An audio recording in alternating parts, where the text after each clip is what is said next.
Programımızın 4. sanı hoş geldinler. Ben Abdüsalam Niyaz Uygur. Hürmetli televizor köyçiler, bugünkü sanımızda biz davamlıq yana Doktor Erkin Ekrem Efendi bilen söhbetimizni davamlaştırırız. Doktor Erkin Ekrem Efendi, programımız hoş geldiniz. Hoş bulduk.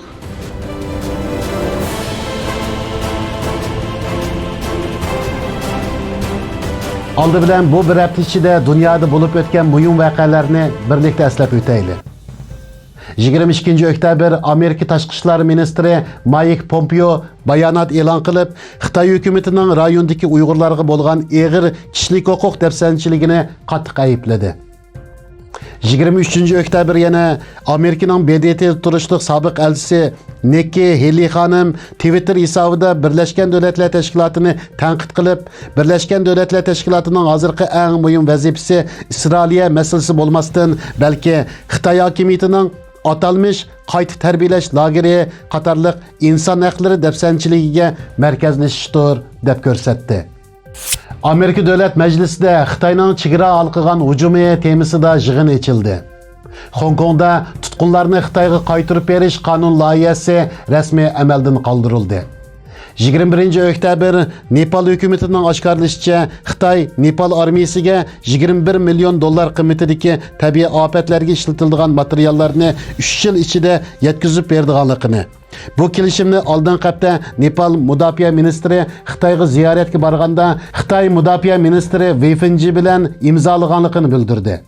Xitoyning Nepalga yordam berish va mablag' selish bahonasi bilan Nepaldagi ta'sirini kuchaytirishi Hindistonni andishaga solgan. Uyg'ur ziyolisi İlham To'xtiga Yevropaning eng oliy kishilik huquq mukofoti 2019 yillik Sakharov mukofoti berildi. 30 sentabr kuni İlham To'xtiga Vastav Havel erkinlik mukofoti berilgan edi. Bir oydan keyinla İlham To'xtining Yevropa ittifoqining eng oliy mukofotiga erishganligi Uyg'ur xalqini suyundirgan bo'lsa, Xitoyni qattiq beoram qildi. 25 oktyabr Xitoy Tashqi ishlar ministrligining bayonotchisi Hua Chunying bayonot e'lon qilib, İlham To'xtidek terrorchiga Yevropa ittifoqining eng oliy mukofotining berilishini qabul qilg'ili bo'lmaydi deb qattiq aybladi. Xalqaro futbol federatsiyasi 24 oktyabr Xitoyning Shanxay shahrida bayonot e'lon qilib, 2021 yili o'tkaziladigan Dunyo klublar futbol musobaqasining sohibxonlik huquqining Xitoyga berilganligini jakoladi.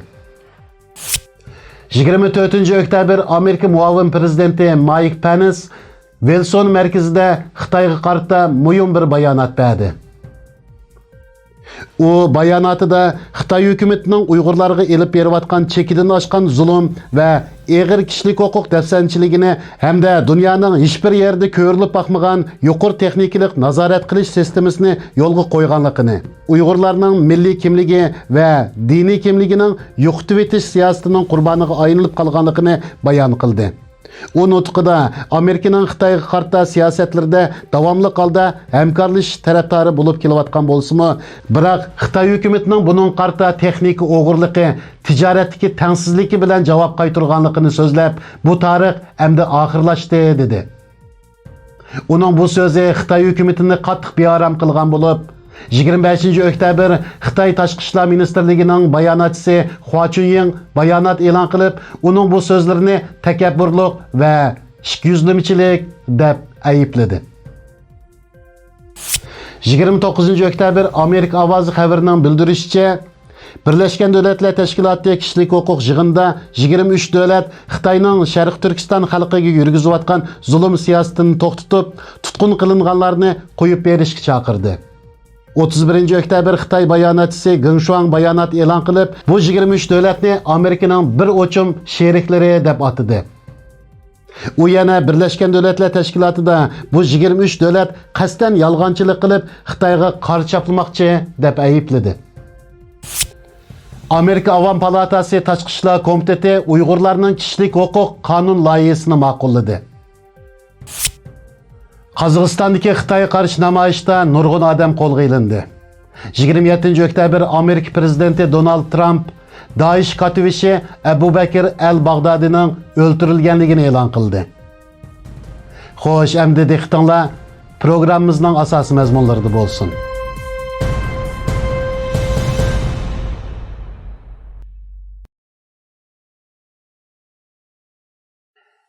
Hürmetlik Erkin Ekrem Efendi, aldığınız son programımızda siz bizning davoyimizning 20 yilda mustaqil bo'la olishiga ishonchingiz borligini aytgan edingiz. Ko'rurmanlar buningga nisbatan har xil inkoslarni yo'lladi. Umuman qilib aytganda, tövendeki savollarimizni ko'rurmanlarimiz sizdan so'rashni talab qildi. Bu savollarga biraqur izohat bergandan keyin dunyo vaziyati haqida tayyorlangan boshqa savollarimizga o'tamiz. Vatanimiz hazır tarixte ko'rilib bakmagan ağır zulüm içinde. Uyghur milleti yo'qolish girdobida jon talashyapti. Agar biz 20 yildan nishon qilsak, vatandagi Uyg'urlar sizcha shu vaqtga qadar bardoshlik bera oladimi? Xitoy hukumati mushu surat va nishon bilan ilgirilsa, vatanda Uyg'ur qoladimi? Ba'zilar yaqin kelgusida mustaqil bo'lamiz deyapti. Xalqaro jamiyatning bizni rostli shundoq mustaqil qilib, vatanning mana debli qo'limizga berish ehtimolligi bormi? Yoki xuddi Sovet ittifoqi parchalanib, O'rta Osiyo jumhuriyatlari bir kechada mustaqillikka erishgandek, bizga shundoq omad kelib turish ehtimolligi bormi? Başta abi 20 yıllık meselesini devlet keşke muşu 20 yıldan ki mustaqil bo'lsak. Aslında ben davatkan 20 yıl muşu davanın ki fırsatı için davadım. Yani davaga kilovatkan bir ahmet bir fırsat muşu 20 yılın içinde kilidi. 20 yıl ötep getkenden ki belki bu fırsat geçip mümkün. Çünkü hazırki vaziyette muşu vakit bizim için menfi bir ahvalda vakit uzgan sırrı Xitay için faydalı. Şunun başka biz 20 yılın içinde kılvagan olsa, kılvaldık olmasa kıyın bir ahvallar payda buludu demekçi ben. Ama bu 20 yılda mustaqil bulmamız degan gap emas hamda. Yani davanın fırsatı için 20 yıl bir bundan bir faydalı bir vaziyet var demekçi var mı? Yani davanınki kuchlanishi uchun mush 20 yilda bir yaxshi fursat keldi demoqchisiz. Yani buningda yani 20 yildan keyin mustaqil bo'ldi degan gap yo'q. Yani mustaqillikdan tahi so'z ochqilib bo'lmaydi demoqchiman. Shu keşke men diyaliga bo'lsam ashuni. Qanday hamda Allah buyurgan bo'lsa hamma nima bo'ldi hamda. İnşallah. Hamda kelayli bu 20 yılın içinde qanday chiday olamizmi bu ahvolga deydigan bir savol vardı. Aslında bizningki dava shu 1884'ten itibaren başlagan aslında. Misalga shu Xo'janiyazmi 1934'den 1. aylarda İngiliz padişahlığı yazgan xitida biz 50 necha yildan beri shu Xitoyning zulmini ko'ryapmiz. Bunun için bu Xitoy hokimiyatini to'lmaymiz deb yazgandi. Biz shu 1934'ni aldığı bir 50 yil ishlasak 1884 bo'ldi. Yanıla şu Elhan Törema ikinci Cumhuriyetini ilan qilgan chog'da 60 yıldan beri Xitoyning zulmini ko'ryapmiz. Endi bu zulmdan qutulamiz ve Xitoy hokimiyatini to'lmaymiz, o'zimizningki hokimiyat qurildi deydi. Eğer de 1944'ten evvel 60 yılga ishtirib mansak bu 1884. Nima uchun 1884? Çünkü 1884'te Sharq Turkiston zemini birinci qatim Xitoyningki idari bir zeminiga aylangan, bir toprakka aylangan. Ondan evvel işgal qilgan bu deyish mümkün. O evvel işgal qilishi bu bugünkü ifadeler vassal yani biqingan bir hakimiyet yoki biqingan bir zemin degan gap. Ama 1884'ten keyin Sharq Turkiston tamamen Xitoyningki boshqurish idare qilgan bir rayonga aylangan degan Xinjiang ülkesinde şu bilan mushu yildan itibaren kaybetganini ham yushtirib qo'yganda tartib qo'ygan. Shunga shu yildan itibaren bugüngacha 135 yıl oldu. 135 yıl boyunca biz chidab kelyapmiz, qarshi chiqib kelyapmiz. Ba'zan qiynab qolgan ahvollar bor, ba'zan da chiq shahid bo'lgan ahvollar bor. Ama bu dava uzib qolmadi, devam qilyapti. Çünkü xalqaro qonunlarda bunday bir kanunga yozilgan bir kanun var. Bir zemin eğer de 50 yılın içinde dava kılıngan olsa ki mal zemin besivagan ve müstemleke rayon bo'lgan bo'lsa 50 yılın içinde sen dava kılmaygan olsa bu zemin aşınıga ötep gidiyor deydi. meyli qaysı devlet olsa. Şununla bu Uygurlarının ki bu davası 50 yıl emas 135 yıldan beri devam kılıp bir dava. Yani halkırada nurgun devletler yok vaxtıda bu dava vardı. Şunaşka bu Xitay her devirde bu Uygurlarının ki bu müstakil davalarga hem isimini takap baktı. Misalga yerlik milletçi de baktı, yerlik bölgünce de baktı, hazır terörist de vardı da. Bugün yeni bir nesnemi tepiş mümkün. Ama bu hiçbir zaman müstakillik hareketinin yani bu davanın alayetliğini ve mevcudiyetini yok kılıp olmaydı. Şununla bu 20 yıl uzun emas. Hem de bir kişi için 20 yıl belki uzun ama bir millet için biz zemininki mutabas yani mutlak kılış için bu uzun hesap kılıp olmaydı. Hem de şahsi şekilde düşünsek 20 yıldan ki ben var mı ben yok mu kutulsa neyim buldu olmaydı da düşünse o mu olmaydı. Çünkü bunun ki evlatlar için bir Şarkı Türkistan, bir Hür Şarkı Türkistan miras kılıp bir koyumuz. Onu sanki bu davanın ki mühim bir neticesi bulundu. Şu an yıllık pek ekmeğe bir gidip onun için 20 yıl pek icraatke o bu dep kalgan olsa bazen de davanı hata yoluna ya ki hata düşünce bile hata bir ideyalar başka bir neticeye gidip gidiş mümkün. Şununla bu 135 yıldan beri özgermeyen dava yolunda bir nesil yetmişse bir evlat yetmişse yan bir evlat, yan bir evlat yetmişse yan bir evlat müşter devam kılıp ahire öl boğucu bu davanı ilip bir şey lazım da oylayman de. Siz nasıl? Hem de vaziyetle özgürvadı da 135 yıldan beri Şarkı Türkistan ve Uygurlar için halkara vaziyet bunda bakmagan ve dünya mı özgür vardı da ertugün yıldızdan mı özgürdüğün yani topyekunda özgürdüğün efallarla buluş mümkün. Burunma şu kanalda dedim. Şu başka bu özgürlükten kanda payda iliş meselesi var. Yani bundan kanda faydalanımız diyen gap var. Ama hiçbir devlet Şarkı Türkistan'ı azat kıpverdim bana alar demeydi. Her kanda bu milli devlet, ulus devlet çokum bir menfaatinin ki karşılığında bu işini kıldandı. Şu başka meyli kaysa devlet olsun menfaatini ağanın ki bu işini taşlayın. Ve bu Şarkı Türkistan'ın tarihinde bunda açık misallar oldu. 1933'teki Cumhuriyet, 1944'teki Cumhuriyet var. Müşter halkara güçlerinin ki özgürlüğü bilerler, şu takdirimizni özgertirken. Xitay'ın bir günü eğer de Sovyetler'deki yıvrılıp geçse, diyen bir oyma buluş mümkün.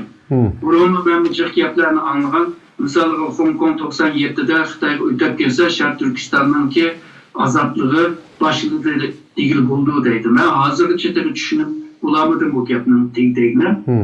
Bunun için bu Xitay bilema Hindistan bir can kıpkasa Şarkı Türkistan azat bulduğu deydiğen lama var. Ben hazırlık çetini çok düşünemedim bu yapını. Çünkü bu müstakillik yolda yanılamış Şarkı Türkistanlıklarının ki Hristiyanlığı bile buldu bu. Yani bu devletin ki bazı menfaat bizge doğru ki ağaçlar biz var aşırıdan faydalanıp yüzümüzde güçlendiriş kıla yaraydı bu. Xitay kandak yıkılıp düşürdü ona da mölçermek pek ters. Birisi şu Sovyetler yıkılgandek bulup mu şu Moğolistan deyimiz, Şarkı Türkistan, Tibet deyimiz, Hong Kong, Macao hatta Tayvan diyen yerlerine koyup biriş yani bu yükünü taşıtışka mecbur kılış onu bir xil Xitay yemirilişi. Yani bir xili olsa Xitay'ın ki merkezi çökep gidip o ülkeler küçülüp gidiş. Ve 1911 ve 12 bu ceryanda 1911'nin ki ahırları 1912'nin ikinci ayıcı Müşün köydü. O vaxtıda Xitay'la bağlanan 18 ülke vardı. 14'te müstakilliğini ilan kılan. Yani ülkeler müstakilliğini ilan kılalıgan. Ondan evvelki tarihlerinde bunu görelemiz. Yani merkezi yıkılıp düşüp, ülkeler küçülüp ketken. Şunun var, şu Mançur İmperiyası yımırılgan vaxtıda Şarkı Türkistan'daki bu yansın için bir keçidirler. Şu Beijing'de kurulan Yuan Shirei'nin hükümetinin ki Şarkı Türkistan valisi bulundu. Bunun Mançurlarının ki valisi. Şununla hazır eğer de ülkeler küçülünden olsa Şarkı Türkistan'daki ahval kandak olurdu. Bunu hazırdan başlatlar. Bunu doğru mülçerler, bununki teyarlığını kılıç lazım. Yani bir xil yıkılıp düşüşü Xitayda içki vuruşununki çıkıp gidişi. Yani bunun ihtimali tölen bozduğuma bunda bir ihtimal buludu. Yani çıkıp gelgen çağda meyli üç xil ihtimal olsun ya ki yani tördüncü olsun her konuda bu senaryoga biz teyar buluş lazım. Hazırdan bunun teyarlığını, ideya teyarlığını fiziki cepte, maddi cepte teyarlığını kılış lazım. Ama bu 20 yılın içinde bunu kılamay kalsa, Xitay yenilip kesse, fırsatını yanı kaçırıp koyduğun ki, hep ensirleşimim var. Hoş. Şu tayarlıqni bir konkret uçuqraq depirəlemsiz görünmələrimizge. Hazır misalda to'la deyilgan gap şu xalqaro vaziyatdan foydalanish. Çünkü xalqaroda bir Xitoyga bo'lgan bir ensirash bor. Yükselgen bu Xitoy ertesi nima ish qildi, qanday qildi? Bir demokratiya bo'lgan bir Amerika dunyoni mishina vayron qilayotgan bo'lsa, bir diktator bu dunyoni qanday qilib yetadi deydigan ensirash bor. İkinciden bu Xitoyninki iqtisodiy meselesi. Misalga Xitoyninki bir 3 trilyonga yaqin bir pul var. Bu pulninki 1.8 trilyonu qarz. Eğer de Xitoyda bir finans kriz ve şununla birlikte egişip iqtisodiy kriz çıkan vaxtıda bu dünyanınki iqtisadını ama ziyan verelaydı. Çünkü Xitoyninki iqtisodiy ve ticari münasebetler bütün dünyaya yayılgan ahvalda. Şununla bu iqtisodiy krizini biz en çoğunu değil, misal 1929'dan başlayıp, buna 2008 geçer, ne çıkıttım burada ahvallar oldu. Nurgun devletler aşırı ziyanlıktan, hazır ve çeteki yüzüne omşamay yürüvatanlar var. 2008'deki krizde. Yani Xitoydan bir kriz çıksa, kandak olurdu, hep onun ensirleşleri var. Yükselgen Xitoy koşun devletlerinin ensirleşki silahatıdır. Hem de Amerika'daydı, ben Cihangir devlet, hazır yükselip çıkan bu devlet manga meydan okuvadıdı. Hemen çıkıp gelgen çağda, Garb'ninki kıymet kararlarını mı kabul kılmayan ve onunla karşı yüzününki kıymet kararlarını yardıvatkan Xitoy, dünyanın nurgun devletler ve rayonlarını ensirleşki sağaçka, o ensirleşten tüpeyli Tibet meselesi, Uygur meselesi, Hong Kong meselesiga köğün biliyotudu. Bu ensiriş tügisi hazırki mentige ahvalıma tügeş mümkün. Şununla bu Xitoyga düşmanlık kılvatkan, tırnakçılık dağıtma, düşmanlık kılvatkan bunda bir vaziyette Uygurlar bu vaziyetini kaçırması lazım. Bu bir. İkincisi hem de bunda bir peyde, yani kritik bir peyde davanı bir merkezden yetekleş lazım da boylayma. Ama hazırki ahvalı kargancakta bir merkezden başvuruş biraz kıyında görünüyordu. Ondakta bununki bir modelini ya ki bunun formülünü tepiş lazım. Kandak kırgancakta hem bir merkezden buludu hem de hem teşkilat yüz aldığı müstakillığını ilip baralaydı. Hem halkara sahnede, umumi halkara sahnede hem de nurgun devletinin içinde bu işini kadar ilip bir iş için ortak bir siyasetine ilip bir iş doğru kildendi.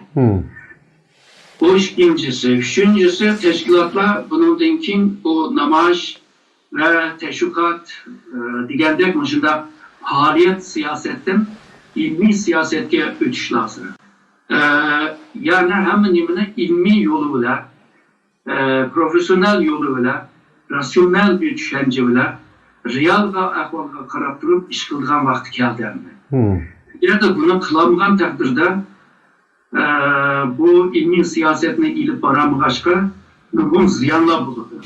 Misalda ilmi siyaset degen nimo degende biz şu hazır şu Cumhuriyet'nin ki kutlaş faaliyette köpeyvatıdır. Hem teşkilat öz aldığıma kılvatıdır. O yaxşı bir iş ama. Ama birisi bilen rekabetke kirip bunu kutlaymiz, ben kılvatım, sen kılvatsan degen bir düşünceye kirgen bolsa, o bir ziyanlık dep oylayman. Çünkü her kanda bir teşkilatın faaliyetleri umumi davanın ki bir terkibi buluş lazım. O parça hareketler çokum bir çoğun stratejinin ki parçaları buluş lazım. Bunun terkibi buluş lazım. Şu başka onun kılan işi umumi davaga, umumi stratejiye tövbe koşkan bulurum. Eğer de bunda kılmılan takdirde hazır kılvatan en yaxşı faaliyetman 10 yıldınkin kendine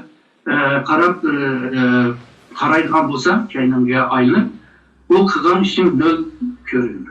Buna 20-30 yıldan beri nurgun nimelerini kılvatınız, faaliyetlerini. Mesela köpünün ki bir nölge hesap oldu. Çünkü umumi bir siyasetin ki parçaları bulmaşka özü oynap, özü jütür koyduğun bunda bir ahval bulmalıdır. Şununla teşkilatlar hazır yeni bir vaziyetke karab, yeni deginim, burun o bakmadan yeni bir siyasetlerini ilip biriş lazım. Teşkilatma yeni bir teşkilleşişinin ki yolunu izleş lazım. Ve jülük yegen çağda yeni bir ilmi siyasetine ilip biriş lazım.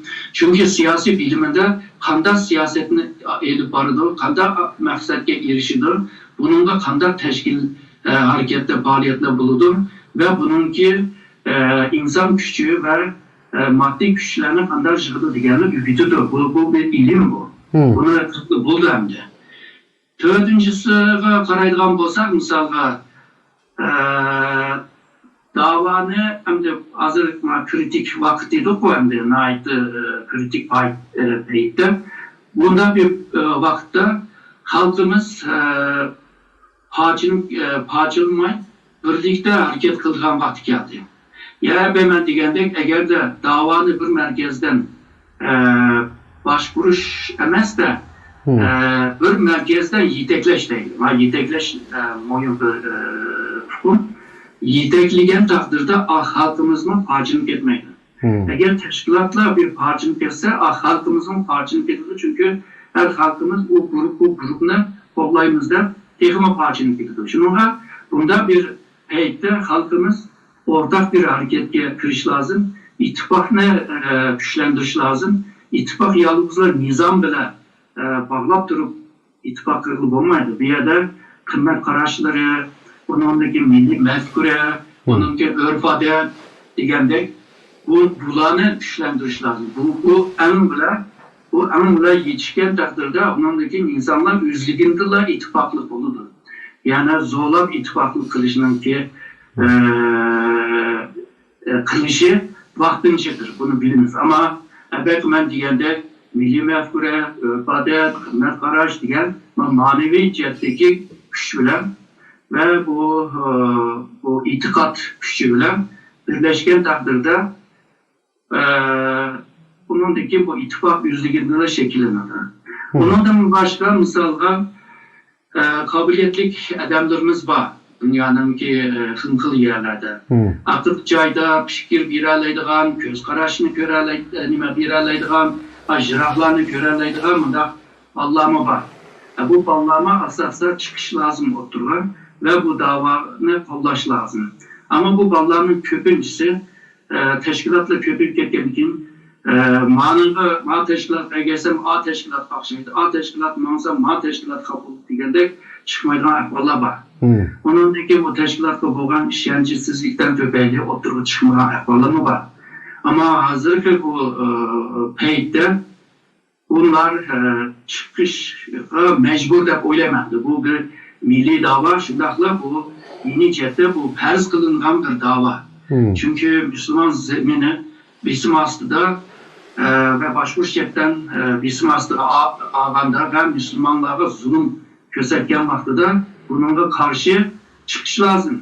Bu perz kılındı. Bu birinci şartlarla kılındı. Şu an sonra meyli dindarlar olsun, meyli liberallar olsun bununla bu davaya kiriş doğru kildi ama evet ben diyendek teşkilatla başta bir merkezden yetekleş lazım da oylamamdı. Hem de beşincisi karaydıgan olsa bu pul meselesi hem de. Bu pul meselesini hazır anca halkı kıldığan bir halkı geldi. Nurgun halkımızın burun teşkilatlarını çıkıp belge.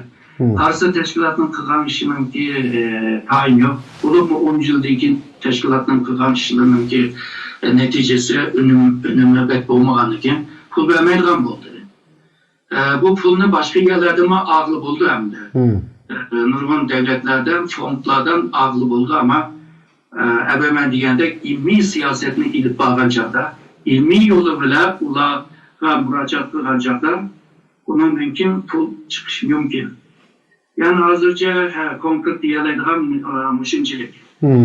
Rahmet sizge Erkin efendi. Xalqaro Futbol Federatsiyasi 24 oktyabr kuni Xitoyning Shanxay shahrida axborot e'lon qilish yig'ini ichib 2021 yili o'tkaziladigan Dunyo klublar futbol musobaqasining sohibxonlik huquqining Xitoyga berilganligini jakoladi. Ma'lum bo'lishicha, musobaqada dunyodagi eng kuchli 24 futbol klubi chempionlik talashir ekan. Bu musobaqaning Xalqaro Futbol Federatsiyasiga zo'r moliya kirimi ilib keldiganligi ilgari surilmoqda. Bizga ma'lum bo'lgandek 2022 yillik qishliq olimpik tanarkat yig'ini Xitoyda o'tkazilmoqchi. Amerika palata a'zosi Dick Scott Xalqaro olimpik hay'atiga 2022 yildagi qishliq olimpik tanarkat yig'inini Xitoyda o'tkazishni bekor qilishga chaqiriq qildi. U NBA'ning voqeasini misol qilib, bu yig'inga qatnashuvchilar va muxbirlarning Xitoyning cheklamasiga uchraydiganligini eskartib o'tdi. Bunda xalqarалық musobaqalarning Xitoyda o'tkazilishi Sharq Turkistonda zulm ko'rayotgan xalqimizga qanday ta'sir ko'rsatdi? Bu bizga nimidan derak berdi? Muajiratdagi Uyg'ur tashkilotlar bunga qarta qanday harakat ilib berishi kerak?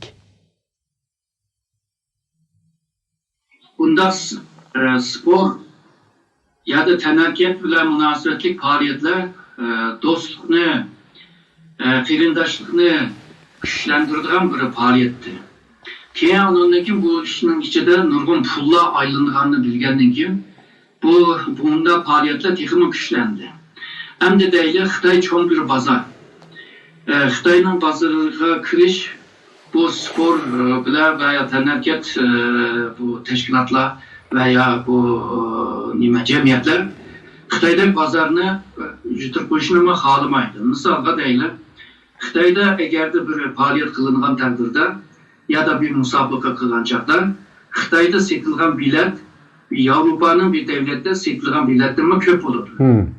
Misalga 5 milyonluk bir Norvegia'da bir musabaqa oynasa, en köp olsa belki bir 100 bin adam bir kire. Ama Xitoyda belki bir kaç milyon veya 10-20 milyon buluş mümkün. Bu kino için mi şunlar? Yani Xitoy pazarına bir kinonu giriş için setilgan hem bilet hem o filmnin setilişi neydi faydalık buludu. Yani fayda aldık bir ahvalandı. Başka bu çeteldeki hazırkı şu spor bile şokunlatkan teşkilatlar olsun, cemiyet olsun Xitoy pazarından ayrılamaydıgan halı geldi. Xitoy chetdan aytgan bo'lsak, bunda xalqaro bunda cho'ng tanarkat faoliyatlarini qilgan taqdirda o'zi o'zininki cho'ng davlat bo'lganligini dunyoga jakolgan bo'ladi. Ikkinchisi hamda bizning shunday spor, shunday cho'ng faoliyatlarni qila oladigan qobiliyatli bir davlat degandek bunda bir nimani berdi, uchurni berdi. Uchinchisi bo'lsa Xitoyga kelgan bu sporcular bo'lsin, tanarkatchilar bo'lsin, bularni Xitoyni ko'rsatib, Xitoyninki isilligini, tamig'idan shu bino, egiz binogacha, chiroyli manzaragacha, chiroyli odamlargacha mushlarni ko'rsatib turib, o'zininki yumshoq kuchini, ya'ni jalb qilish kuchini güçlendirgen oldu. Ve bu Xitayga berip kelgenlermi köpü şununla vay Xitay yaxşıken bu Xitay'nın ki insanlar yaxşıken, binası yaxşıken, yolları yaxşıken, miman dostken degendek bu düşünceler Xitay'dan faydadır. Aykanki Xitay'nın halkıradaki dostluğu köpeydi. Şu anşka her iki tarafta bir faydalık iş oluşka her iki taraf bununla tırışıyordu. Fakat Xitay hazırki o insan haklarına hürmet kılmaydıgan, demokrasini red kıldıgan bunda bir ahval Garp devletlerinin ki kıymet karşılarına karşı çıkan bulundu. Şu anşka Garp devletlerde oturup çıkıp bu Xitay bunda zulmigar bir Xitay'a nime üçün bunçilik kıp ketimiz? Bizninki kıymet karşılarımızga bunda depsendip kılgan halda nime dep üyegi barımız dep tenkit kılgan çağda bazı bu elbette degen spor ve teneket bilen münasebet cemiyetler yoki bu nime teşkilatlar yoki kulüpler bunun ki temtadıdır. Bunu bir vagandan keyin hamda Uygur teşkilatları özünün gücü yetmese bunundan keyin Hong Kong bilen, Tayvan bilen, Tibet bilen, Mongol bilen, hatta Mançurlar bilen, hatta Tunganlar bilen bunlar hamkarlık kılıp halkırada muşunu teşvik kılış lazım. Xitay'dan ki muşundaki her kıymetlerine karşı ve hürmet kılmaganlığını ve insanlara zulüm bir vatkanlığını muşunu anlatıp durup bunu tosaş lazım. Yani tosaş biraz kıyım buludu ama olduğun kegice muşu teşvikatını yaxşı kılış lazım. Misal 2008'de o vaxtada teşkilatlar unçilik güçlük emasdi. Şunda boğan takdirdimi nurgun yerlerde Xitayga bir Xitay'nın obrazını bozduğan bir faaliyetler oldu. Türkiye'de oldu, Fransa'da oldu, başka yerlerde oldu.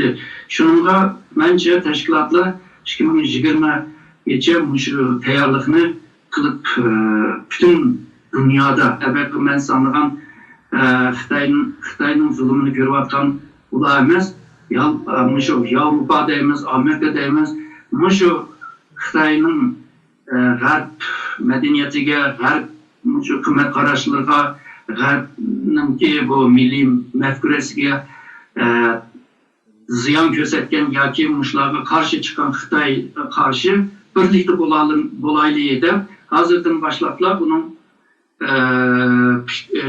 fikrini ve kandak icra kılışını planlaş lazım dep oylayman.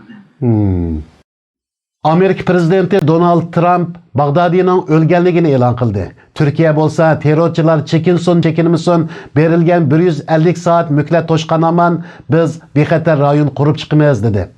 Rossiya bayonotchisi bolsa Türkiye bilan Rossiyaning Suriyaga munosabatlik tuzgan kelishimiga asosan terrorchilarning bexatar rayon tavalligidan chiqib ketib bo'lganligini e'lon qildi. Bu bexatar rayonning qurilishi Türkiye vaziyatiga qanday ta'sir ko'rsatdi? Daeshni yo'qotish harakati g'alaba qilib Bagdadi o'ldi.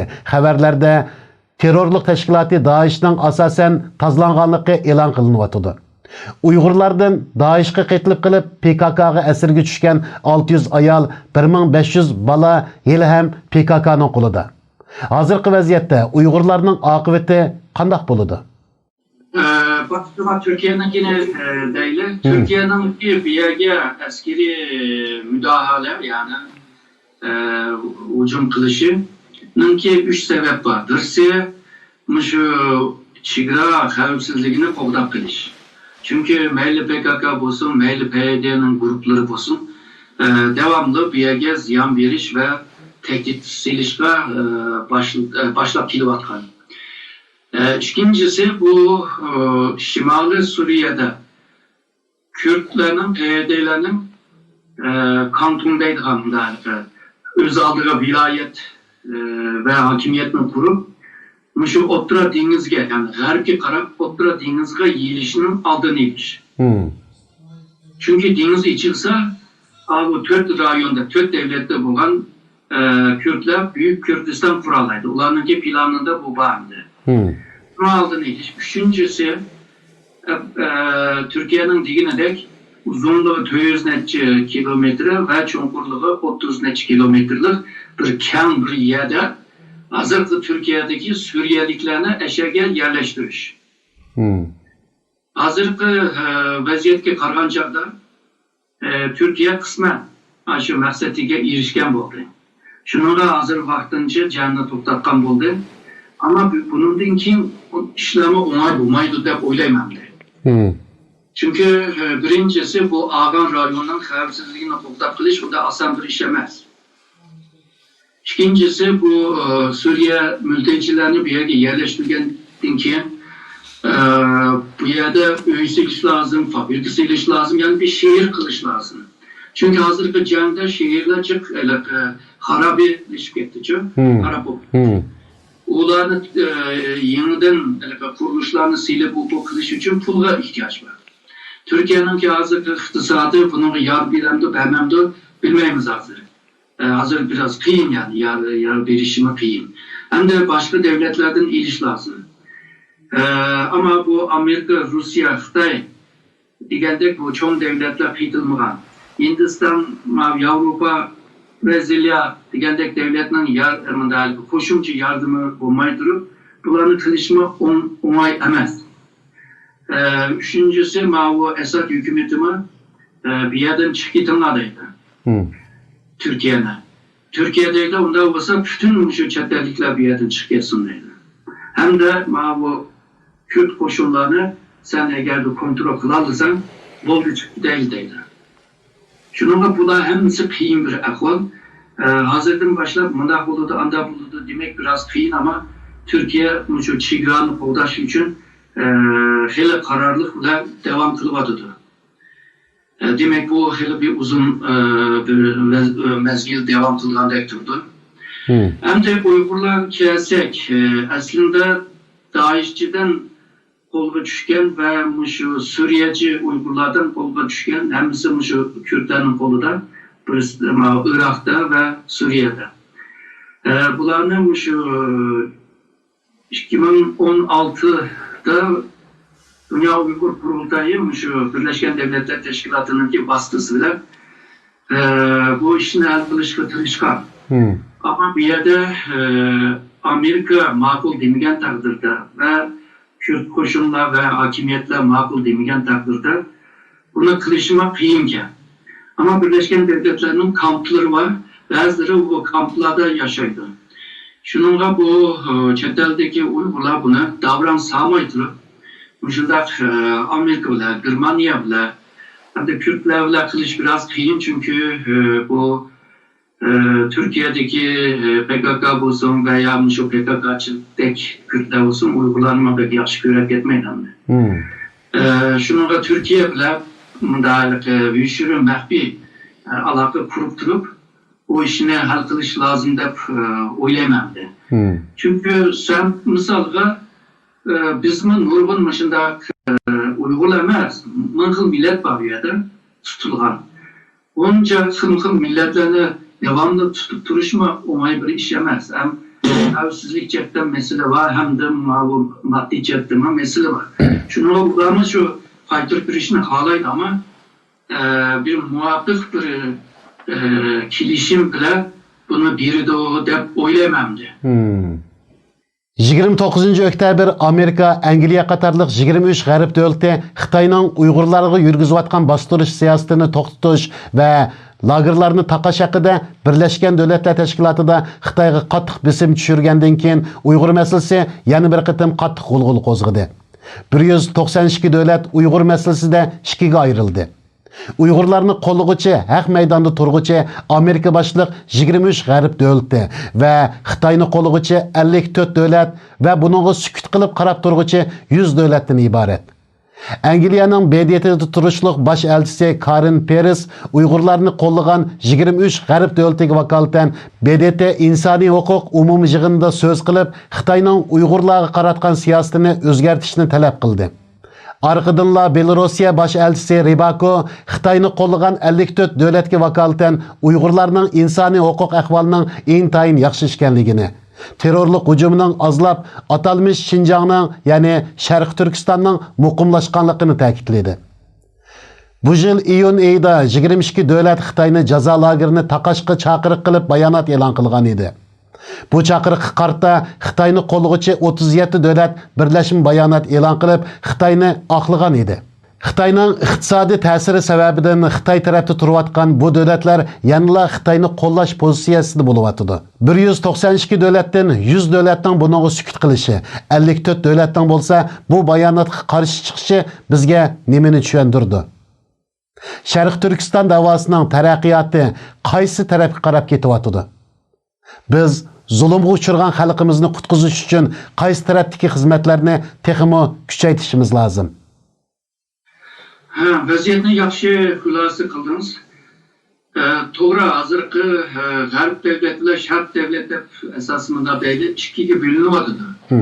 Bu asosan Uyg'urni deb bo'linmayapti. Bu aslida bir qimmat qarashlarninki arasındaki bir kurash deb tushunsak bo'ldi, ammo buningki oshkushlik noktasi Uyg'ur masalasi. Misalga deyli, Filistin üçün başında 23 devlet, 50 neçe devlet deb ayrılmagan. Misalga Şarkı Timur degan yerimdi, Endoneziyanınki ajraq bir joydi. U yerda Hristiyanlar vardı.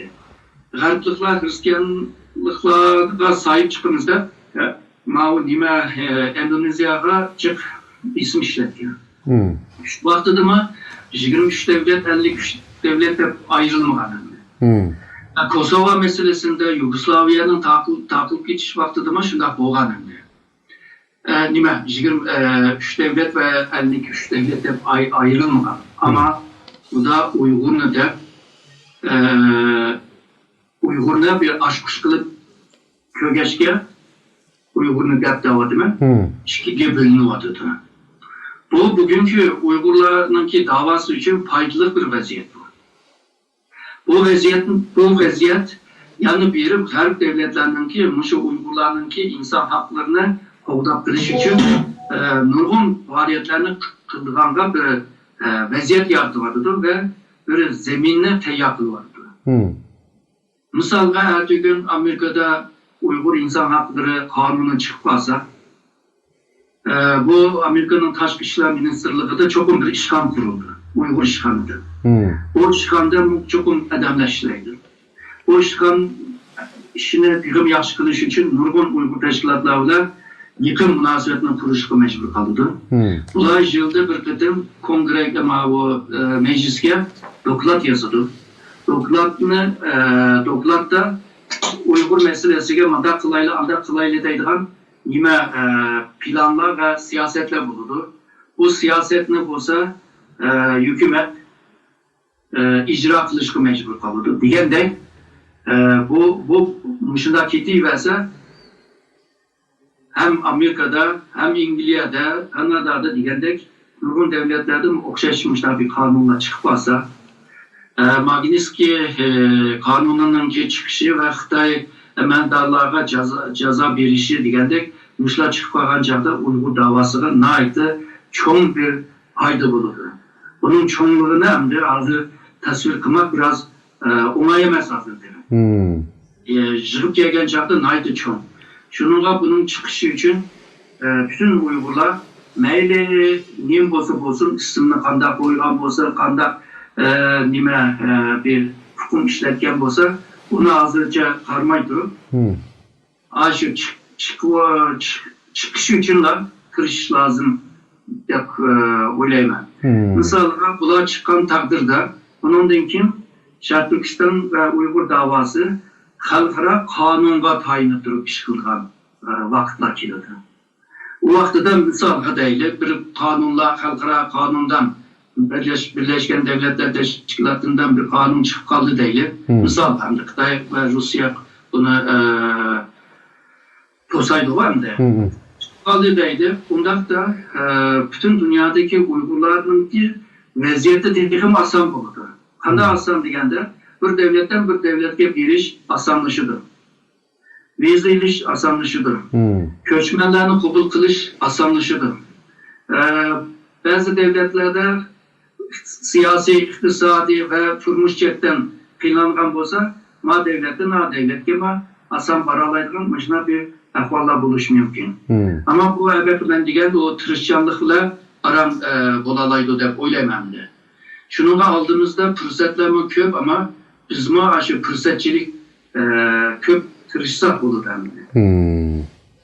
Xo'sh. 27 oktyabrdagi xabarga asoslanganda Qozog'istondagi Xitoyga qarshi namoyishda nurg'un odam qo'lga ilingan. Bu namoyish qatnashuvchilarining bildirishicha, namoyishning maqsadi Nursulton Nazarboyevni istifa berishga qistash ekan. Ularning bildirishicha, ular Nazarboyev istifa bergan bo'lsa-mu, yanada parda orqasida turib, hozirgi prezident Qosim Jumart To'qayevni ishga selyotidi deb qaraydi ekan. Buningdan boshqa namoyishchilar Qozog'istonning Xitoylashib ketishiga va Qozog'istonda qurilayotgan Xitoy korxona va zavodlariga qarshi turadiganligini bildirgan. Biroq bu namoyish Qozog'iston hukumatining bostirishiga uchrab 26 odam qo'lga ilingan. 31 oktyabrdagi xabarda yana bir Uyg'urning Qirg'izistonda o'ldirilganligi ma'lum bo'lgan. O'rta Osiyoda Xitoyning kuchi kundan-kunga kuchayotdi. Xitoy O'rta Osiyoda xalqini qila oladi. O'rta Osiyo davlatlari vatanimiz Sharq Turkiston bilan qo'shni. Bu hol bizning mustaqillik da'voyimiz uchun qanday ta'sir ko'rsatdi? Xitoyning O'rta Osiyodagi ta'siri bag'an siri kuchlanadi. Bu kuchlangan vaqtda nurg'un odamlarni rahatsız qilganligini ko'ryapmiz. Misolga Amerikani deylik. Amerika bir 2 oy avval tashqi ishlar ministrini yig'in ochgan. Xitoyga qarshi turma deb. Va shundaqla hozir shu bultur O'zbekistonda O'rta Osiyoning xavfsizligi bilan munosabatli bir yig'in qilmoq dunyoninki nurg'un shu O'rta Osiyo tadqiqotchilar bo'lgan. U yerda yana shu Xitoyninki O'rta Osiyoga bo'lgan tahdidni tilga olgan. Va shundaqla O'rta Osiyo davlatlar birlikda bo'lgan taqdirda Xitoyga taqobil tura oladi deb shunday fikrlarni o'tirib chiqqan. Onundan qolsa Rusiya bundan rahatsız ama ig'iz ochamayapti. Chunki bu Rusiyaningki arka bahçesi. Bu bahçeni yuturib qo'yishni xohlamaydi. Çünkü O'rta Osiyo agarda qo'ldan chiqib ketgan taqdirda, undan keyin bu Rusiyaningki janub tarafi bo'libmi bu nimadan hisob qilgan chog'da Tatariston, Boshqirdistondan, Qozog'iston va oxiri berib tashqi Mo'g'ulistongacha bu rayonlar tinch bo'lmaydi. Bu rayonlar tinch bo'lmagan siri Rossiya bu xavfsizlikni qo'llayolmay qoldi. Bundan boshqa Xitoyningki shu Sibiriya rayonlariga bekchiq kirib ketdi. Bu yerda Xitoylarning puli va ular kambag'al bu boshqa. Bu yerdagi qizlar Xitoy bilan to'y qilgan. Bundan keyin Xitoy u yerning grajdanligini olgan. Shuning bilan u yerda fabrika qurgan. Fabrika qurib birlikda undan keyin boshlang'ich maktabni qurgan. Degandek u yerga bir inson jang bilan istilo emasda, inson bilan istilo qilyotdi. Ya'ni u yerga kiryotdi. Shunda ertaga Rossiya bundan rahatsız bo'ldi deb o'ylayman. Ama nima uchun hozir bo'lmaydi deganda, hozir Rossiya shu Krim yarim orolini olgandan beri, o'ziga qaytib olgandan beri, shu NATO tashkiloti Sharqiy Yevropa bilan Turkiya buning ichida ular bilan birlikda siyosiy, iqtisodiy, diplomasiy armiyada bisim ishlatadi. Rus armiyasi mushlarga taqobil turishga shunga har ikki taraf shu armiy manevralarini elib beryapti. Onundaki her iki taraf yeni kurallarını sınavdan ötküzüyordu. Onundan başka Rusya Suriye'ni de bu O'rta Sharq kırıp kaldı. O'rta Sharqda bu menfaatleri var mı? Birinci menfaati olsa şu Kırım'daki deniz armiyasının ki bazı O'rta Deniz'deki yani Suriye'nin ki o Tarsus deniz armiyasının ki bu bazı birleşken takdirde Rusya'nın ki denizge çıkarılaydıran bir imkan peyda bulundu. Yukarıda Misal Rusya'nınki Jukur tarafta, Baltık deniz taraftan çıkarlaydı deyimiz ama bu yerde şu 3 ay boyunca çıkarlaydı, 9 ay boyunca çıkamaydı çünkü tonap ididir. Tonğan vaxtıda kiyimler, kurallar yaxşı işlemeydi hemimiz deyimiz. Asya Tinç Okyanus'tan çıkmakçı bu yerde Japonya, Amerika ve bir kısım bu Xitay var. Bu yerde rahat çıkamaydı. En rahat çıkıdığan yer şu Karadeniz'den Otura Deniz'e çıkış. Şununla Suriye'deki bu baz naydırmıyor. Onundaki bu da şu canla birlikte bir aydırım askeri aydırım kurdu. Onun bir baz, iki baz yok etti. Bunda da Suriye'ninki xavfsizliği ve Suriye'ninki mukumluğu Rusya için mühim. Ama bir yerde ciddenler devam kılaşka Rusya'ma bir yerden çıkmaydı. İkinci bir sebep olsa Rusya en köp tabi gaz ve nipt'e sahip olan devlet. Ama dünyanınki şu enerji bağısını kontrol kılamaydıgan bir devlet. Şununla petronunki, nipt'ninki bağısı ölse Rusya payda boludu, pılkırdı.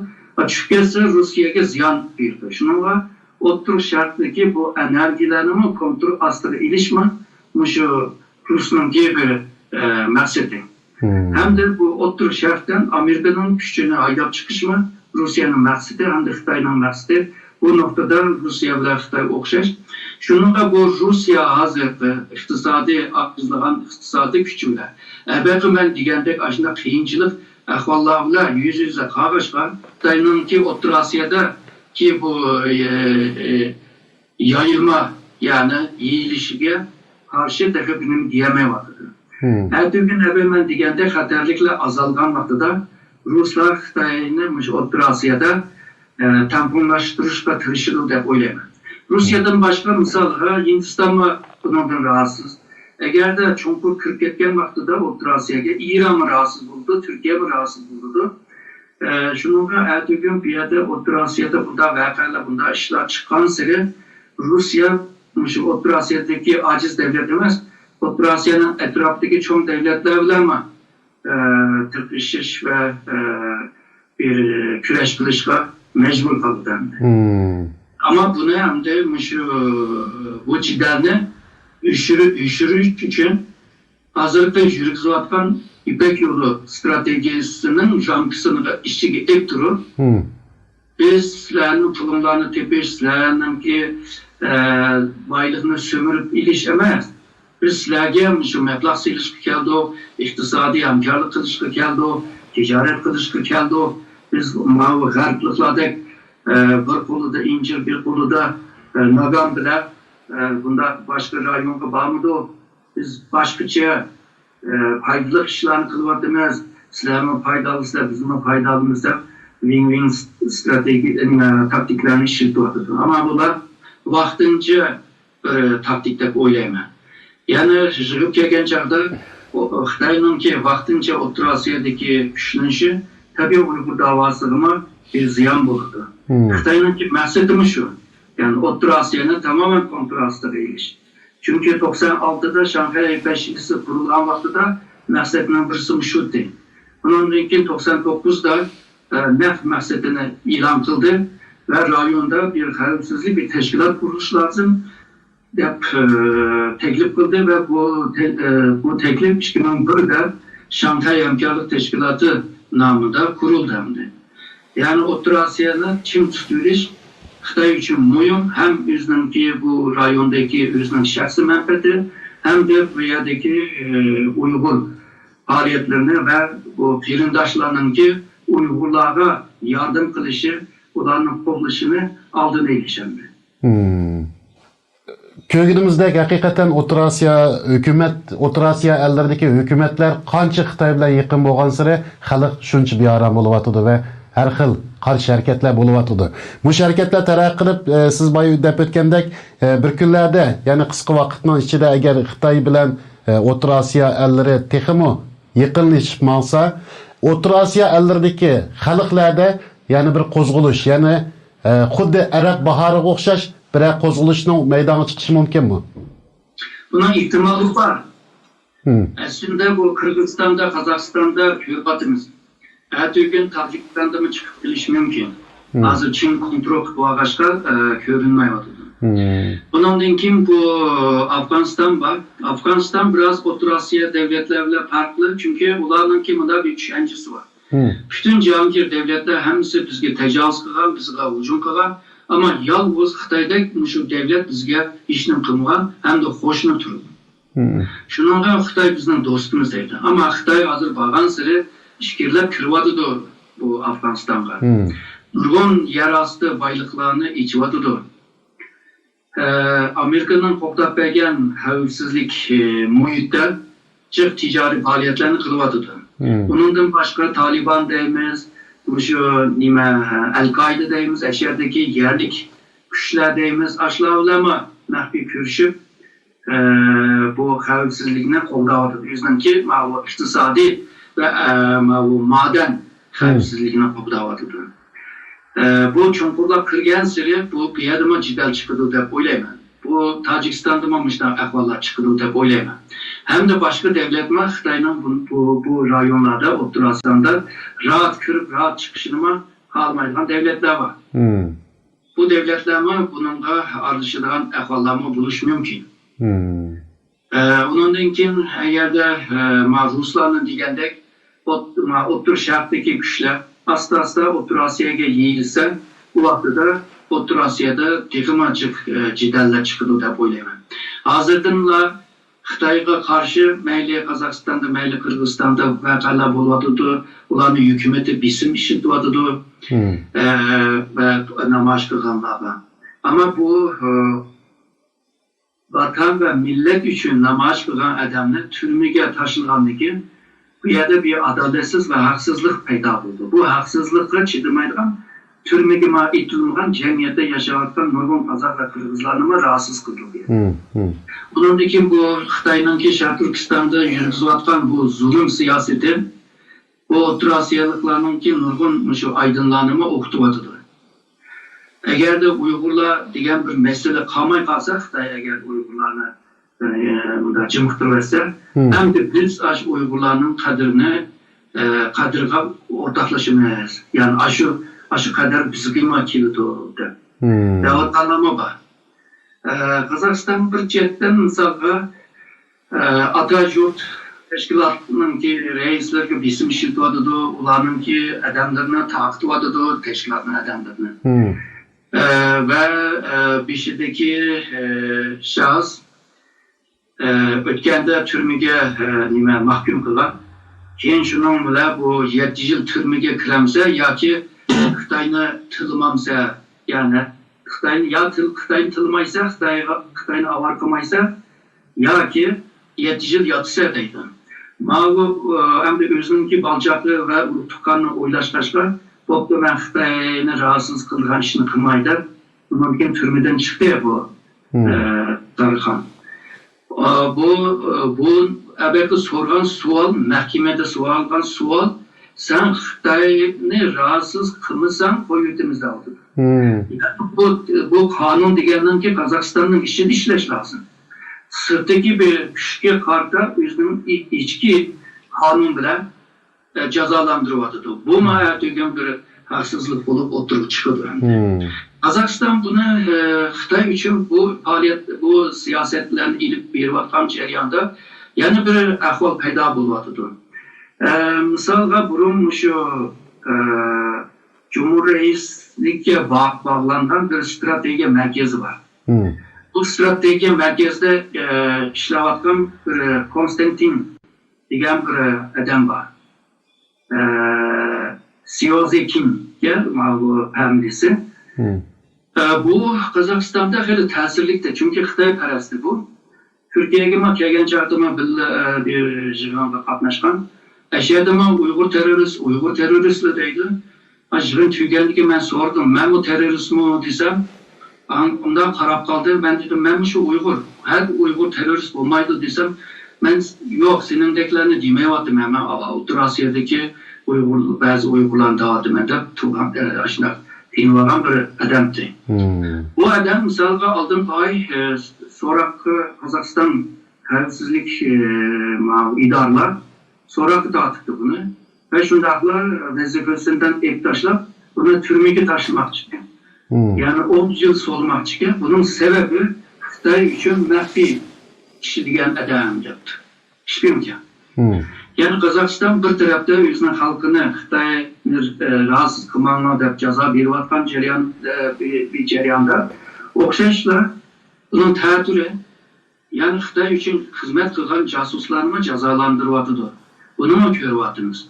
Yani demek ki Kazakistan'ın ki hükümetleri, hükümeti şu Xitay'a karşı bir tamponluk bir siyasetini ilip yürüdüğünü. Hem Xitay'a ziyan vermez hem de Xitay'a Kazakistan'a ziyan vermez diyen bir siyasetini ilip yürüdüğünde turdu. Bu gün Kagan Otur Asya devletlerdi mi Muşunda bir siyaset buluşunun, oturup çıkışının ihtimali bağ deb oylayman. Qadrli көрерменler, istansımız strategiya haqida so'raydigan savollaringizga vaqtida javob berish uchun maxsus bir elxat sandığı ta'sis qildi. Mutaxassislarimizdan so'raydigan savollaringlar bo'lsa, elxat sandug'iga yozishinglarni umid qilamiz. Bizning elxat adresimiz strategiya@gmail.com. Hürmetli televizor köyçiler, bugünkü programımız bu şeyde ahırlaştı. Diqqətinizlər her çarşamba akşam tarqıtıldıgan strategiya neme deydi programımızda bolsun. Xeyr xoş.